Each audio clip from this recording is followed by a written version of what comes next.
Hi there, this is Izzy. Today we're going to be taking a look at my Tolumnia again. Always a mystery, that plant.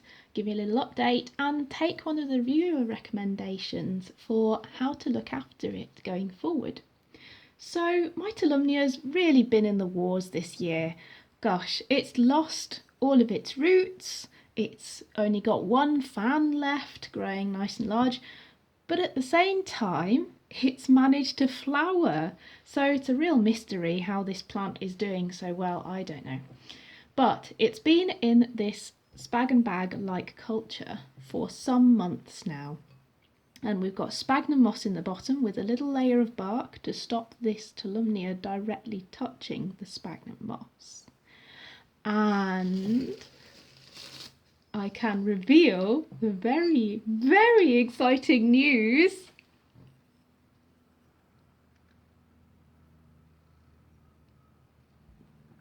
That there's a little growth. Look, coming out here. How amazing is that? This, as you can see, the rest of this plant is almost dead. It's so thin, so dry, so crispy. You can watch all the other disaster videos about this plant to find out all the terrible things it's been through. But that said, this plant is now growing some new healthy growth, and that might mean roots. Oh my gosh, it might mean roots. That would be so exciting. Anyway, so one of the viewers, Heidi, recommended that I choose a slightly different culture for this Tolumnia. So there's a chance in this setup without the plastic, or with the plastic, sorry, on the top, that this plant could go a bit mouldy. So Heidi recommended following a protocol from My Tropical Plant Adventures, which I've got an example of it here.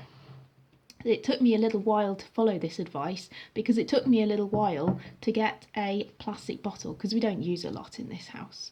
But as you can see, it's a plastic bottle with a water reservoir at the bottom, a hole punch clear plastic layer in the centre. Don't know whether you can see the hole punch so easily.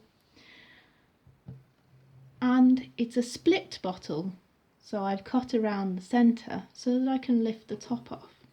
And I also can unscrew the lid. Now, what's the relative advantage of this over this?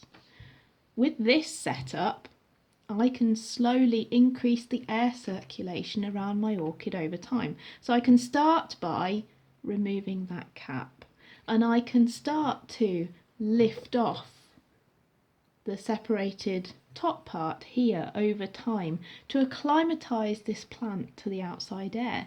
The other thing that will do is give me air circulation to prevent against any mould forming inside the setup.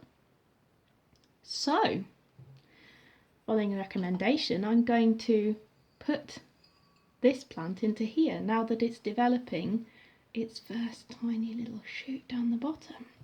So let's see if it'll sit clear of the water somewhere in here. Yeah, that looks all right. So it's not touching the water at all, got to make sure of that. Carefully get this on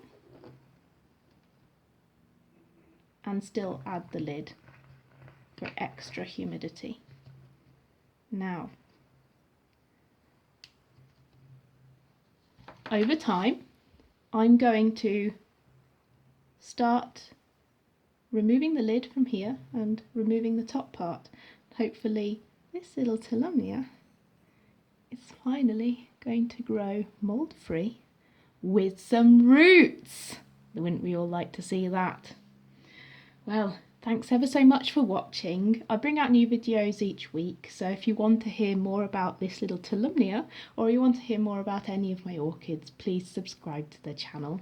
If you've got any more thoughts, let me know down below. I love to hear them, and I do take on good suggestions. So, I hope to see you again soon. Bye for now.